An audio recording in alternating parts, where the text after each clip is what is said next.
Hey guys, I get quite a lot of questions at the moment on what it's actually like to run an OnlyFans agencies, what are the responsibilities, what are like the biggest challenges in growing an OnlyFans profile, in managing an agency, and there's also quite a lot of misconception about what the struggles are. So I just thought I would run through like my what like a day is like in the life of an OnlyFans agency manager, and yeah, and clear up some of the rumors about the structure that you have in an OnlyFans business. So the first biggest misconception I think people have is believing that it's hard to find and recruit girls, and it really isn't. That has never been like the struggle of the business for me. Even now, I have two to three girls reaching out to me per day who have found like my YouTube videos on like growing out OnlyFans profiles, and they have tried OnlyFans themselves, and then they are asking, can I start OnlyFans? Are you partnering with people at the moment? They're just applying to join our agency.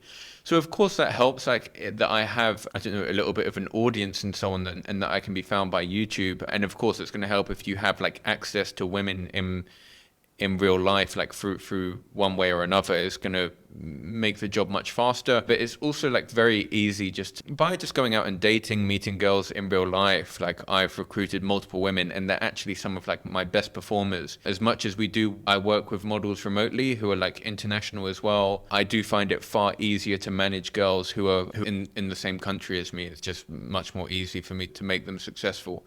So some of our best performers are actually local women, but we do work internationally as well. But yeah, I often get like guys in the inbox kind of saying that they have access to 30 women who all want to start OnlyFans. And that's not really delivering any value. It's really not very hard to find the girls. The difficulty is in growing out the profiles. That is the hard part. So yeah, just to, I don't know, go through general like day-to-day structure. Like I have all of the processes, and I've built out the teams to put everything like in place for this to be a pretty automated, in fact, an almost entirely automated income stream for me. Like the marketing campaigns from model to another are pretty like copy and paste, like following a few like minor adjustments and tweaks depending if the niche of the model is changing.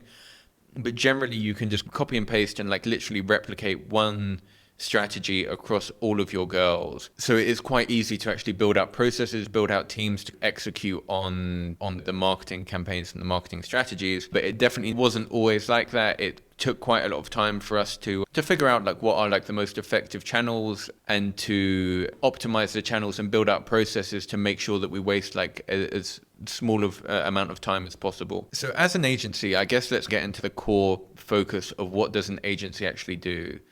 In my eyes, the key responsibility of our agency is to make the model as successful as possible, requiring the minimum amount of input from her. So we will try to make OnlyFans as passive as possible for her, whilst maximizing the amount of income that we can make, both for her and for us, because we work on a 50% commission basis. So our interests are like mutually aligned. And the way that we do that is we will put a team on board to manage each like OnlyFans model that we work with. So we have a team of 24/7 chat who are assigned to the account, so we can look at that as like a sales team. We then also assign two like full-time marketers who will handle all of the social media profiles. I mentioned before, we make like about 80 Instagram accounts per model. We will also do a ton of dating profiles, Tinder, Bumble, Badoo, and a couple of other like smaller up and coming dating apps that we're playing around with.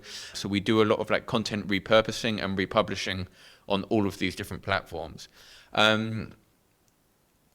And there's nothing, it's just like labor intensive work, we can say. There's nothing that is overly complicated, or it is running like a social media marketing agency, but you are managing the product like in-house. It is very like social media intensive in terms of growing out these accounts. The only thing that isn't social media related on the promotional aspect is going to be the sales team. And they are logged into the account and they are pretending to be the model. So any customers who are subscribing to the account, when they're messaging in, sending in their dick pics and so on, thinking that they're getting dick ratings from the model, they're not at all. We've got a team out here in our office in Eastern Europe who are handling all of the messages, all of the upsells, all of the sales. And again, it just makes me think like what a funny business that this really is. But you also, I don't think you'll find many other opportunities like OnlyFans where, for example, we can sell, in some cases, we're selling like feet pictures for $180, like $250 even for a video. And I just think OnlyFans is such a unique opportunity. What other business can you come up with where you can make a product that you can sell for $250 at a 100% profit margin, because there's no expense for her to take a feet picture, and just literally be able to launch that product with a day, which is why I love like OnlyFans as a business. Like I really do. As much as it's a strange business, like from a financial point of view, I think it is such a great opportunity. And the other like kind of misconception is that generally the model isn't, the biggest focus for us isn't actually the adult content. Adult content is about 20% of the content production that they will do. Our job is to handle literally everything. So we will handle the sales, the marketing, legal side of things. We try to handle accounting as much as possible, but it does get a little bit complicated when we have, like right now we're working with models in about 17 different countries. So that does get a little bit hectic. You need an accountant with like international expertise in all these different regions. But we will try to cover like the entire process and free up the model so that she only has to focus on content production. In terms of content production, we have a list that gets sent over to the model, and each model is assigned an account manager, and the account manager works internally with us. They're the direct point of communication between our company and the model. And so they handle all communication between the chatters who are assigned to the account, between the social media team who are managing the account, and the account manager is also like hands-on as well. They will help out within various different teams, just to make sure that they have a real understanding of what's going on. They will also review messages from the chatters to make sure that we're fitting in with the model's like personality, and tone of voice is actually quite a big thing as well. We don't want them to sound like robotic. So we, for example, have a girl who's in like FinDom, financial domination, and of course we need to make sure that she is sounding very dominant, and that the chatters are living up to, talking, matching that particular model's brand and tone of voice. So yeah, that's like their main responsibility. And the other responsibility the account managers have is to make sure that the models stay up to date with their content production, with providing us with all of the content that we need as an agency in order to be able to fulfill our like promotional requirements. We just need the girl to be a content machine and to keep firing over content to us. So that is, and then we will handle all of the promotion and distribute that across a ton of different marketing channels. What are the downsides of the OnlyFans business? The biggest downsides are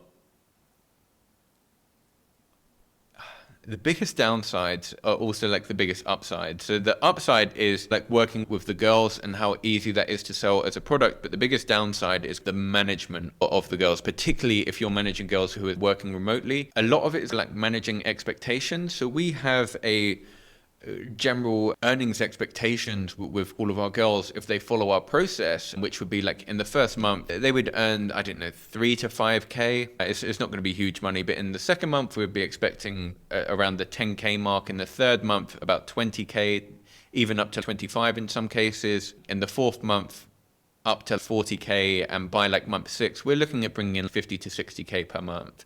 And that is quite like realistic earnings potentials, as long as the model is able to consistently provide you with content. Really, it's not about, like we have like our OnlyFans group as part of the course, like a mastermind group, I guess it is.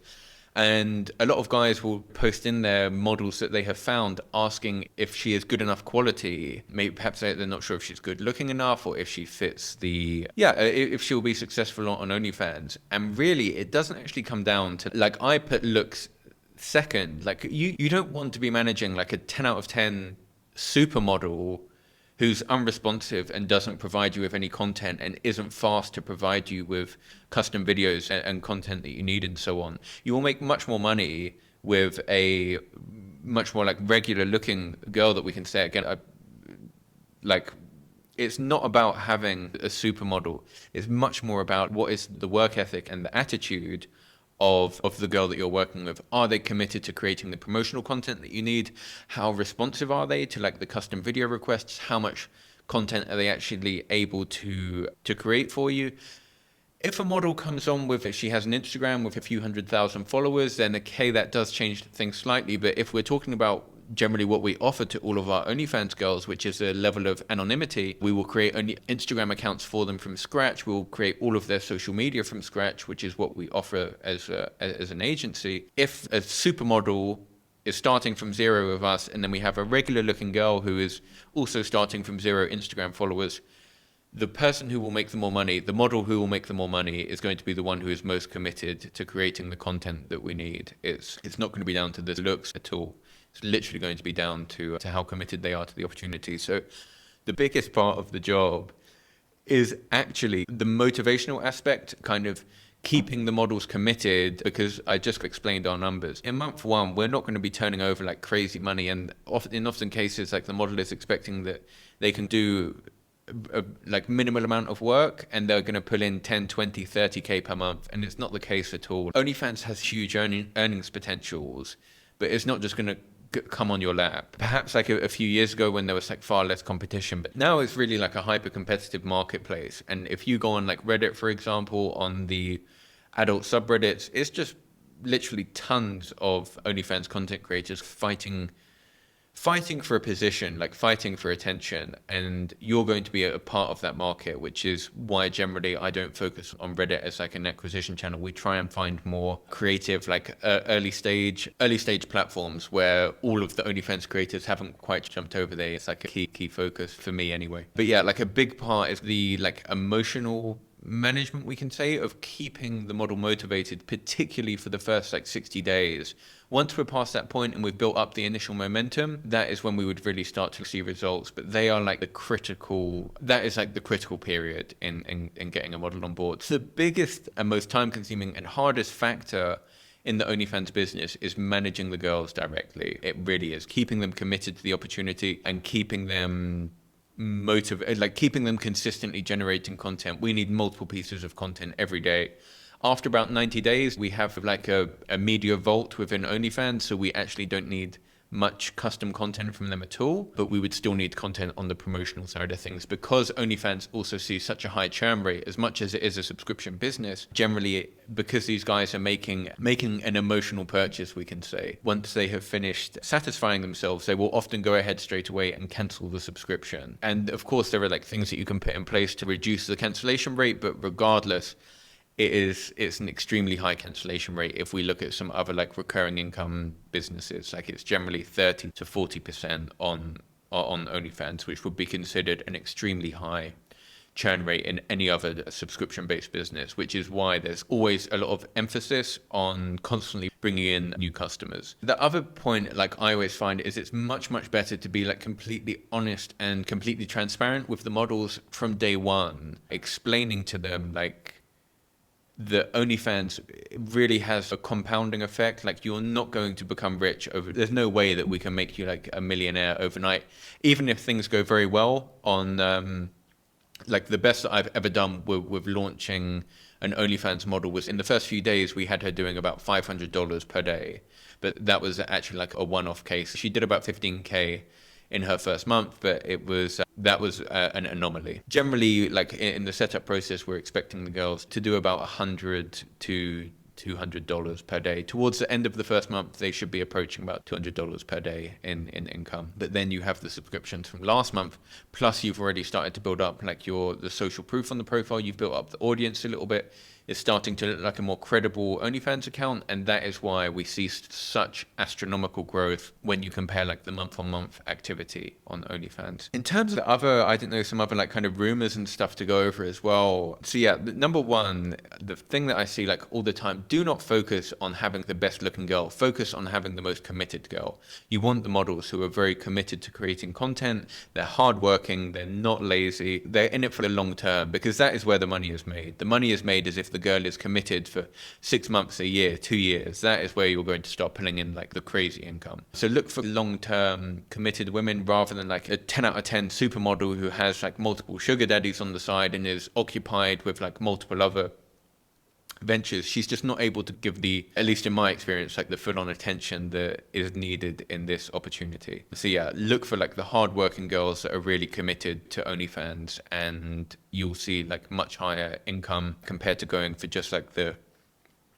best looking girls who aren't responsive and are always busy. Of course, if you can find like a beautiful model who is like fully committed to OnlyFans, absolutely go for it. But it's going to be quite hard to find. But often I see guys like turning away opportunities that they definitely shouldn't be. There's a misunderstanding, a misconception about who is going to be like the best performing type of model. The other like real misconception that I see like all the time is guys worrying about girls like running off with the money.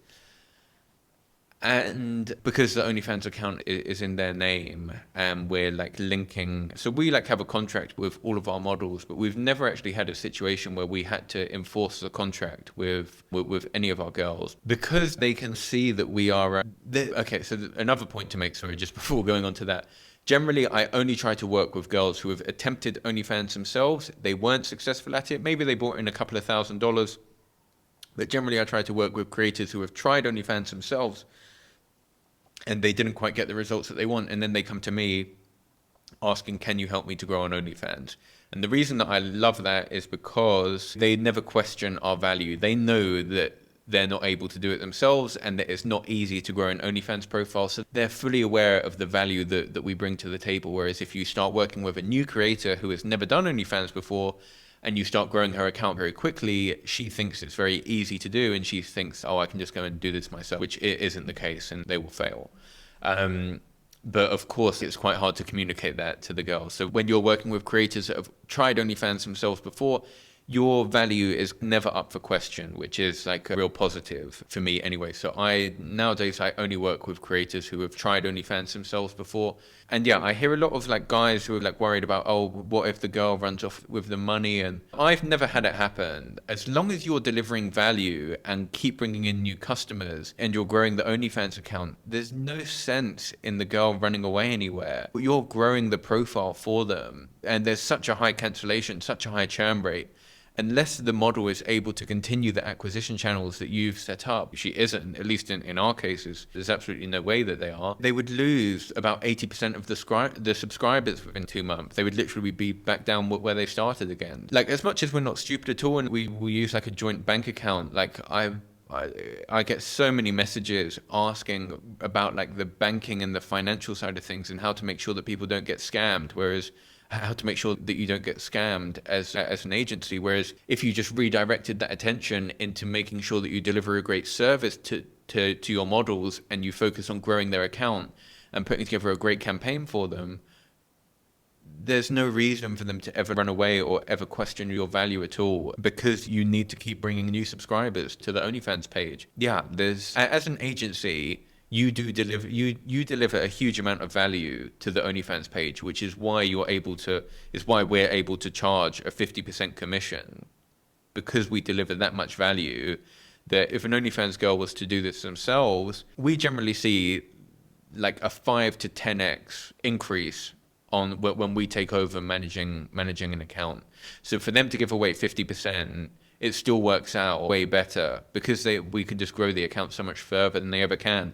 Nothing being taken away from like the models at all. Is just because we have a team here, we assign multiple people to the account, and I have a very extensive background in social media marketing. Not to mention we've launched like a ton of OnlyFans models. We just have the experience, we have the team, and we have the resources to be able to grow these accounts, which most people simply haven't got access to. So yeah, don't worry so much about the banking, the security, and having, being like too like over controlling or missing out on an opportunity because of that. As long as you deliver value and are able to grow the OnlyFans page, there's no, like, we've never had a situation where a model ran off with, tried to even leave the contract. And like on top of the only situation we have had actually, and this is one thing to watch out for, is if a model gets like a boyfriend, that is the only situation that I have had. And the boyfriend believed that he could do it himself, and they went off and tried to do it together. They didn't run away with any money, but they basically believed they could do it themselves. within 30 days, she was applying again to rejoin the agency because they realized it's not quite as easy as they originally anticipated. But yeah, that's literally the only situation that I've had like that. And even now, I get a load of, when I say I have girls reaching out to me like every day to manage their accounts, in a lot of cases it's actually boyfriends who have tried managing their girlfriends on OnlyFans and they weren't able to grow the account, or at least not to the results that they were expecting. And then they find me on YouTube and they ask if I can manage their girlfriend, which I've been doing as well. And it often works quite well actually to partner with a couple, because the boyfriend can also help on the management side of things in terms of making sure that the girl stays committed. So we have about 4 or 5 partnerships like that actually, which are really going quite well. Yeah, other than that, I think that's most of the questions as well. People were asking as well about a contract. So yeah, we have a contract with every single model that we take on, but it's just to make everything official. Number one, as an agency, you need written permission to be able to sell a girl's naked pictures online, or else you could very easily get hit with a revenge porn, is it? I can't remember what it is, but a legal case with them saying that she didn't give you permission to sell the pictures online. So of course you need a contract just for your own protection. And then you just have an agreement that we take 50% commission. So there's a template contract included in the course as well for anyone who is interested. It's written for a UK company. We use a UK company that is officially registered as a modeling agency, which is what this is. It's based off a standard modeling contract where the girl is working for you and you are acting as the agency managing the OnlyFans profile. And of course, the girl is giving you permission to be able to use her pictures in a commercial sense. Yeah, other than that, yeah, it's with a UK company because I'm British, but it could just as easily be adjusted to a US company or to anywhere else in the world. I think that was everything. Most of the points anyway, the first 2 points were the most frequently recurring ones, which is just why I wanted to go over them. And I just think OnlyFans is just such huge potential. It's such a unique opportunity and such almost the only negative is in the adult industry, but that's also a positive because the thing that I've learned so well is that sex is the easiest thing to sell. The conversion rates are just insane. These guys are spending money on absolutely anything. If you go through some of these inbox, I've never seen anything like it. The amount of money that we're able to make just from talking to these guys. But yeah, the only negative for me is the businesses have a much lower exit value. So if I ever was to sell this agency, it's going to be at a significantly discounted valuation purely because it's an adult business. But other than that, I really love the opportunity that OnlyFans has provided. And there's a ton of room for people who can come in and treat the opportunity professionally, who can approach it as a professional, not get caught up in going around and trying to sleep with all of the models, but really approach it as a business, that you are a marketing agency, you work very closely with these girls in a very professional capacity, you handle all of the promotion, and yeah, it's such a great opportunity, and there's a ton of money to be made. But if you can take it a step up and approach it as a professional, put all of these different systems in place, the 24/7 chatting and so on, perfect the social media marketing aspect, it is a license to print money. I do not know of any other easier way to make money, perhaps, other than launching an NFT, or even now it's not great. We're going to be waiting at least 2 years until that becomes a money printer again. But OnlyFans' other benefit actually is that it remains consistent even throughout a recession, which we're going through now.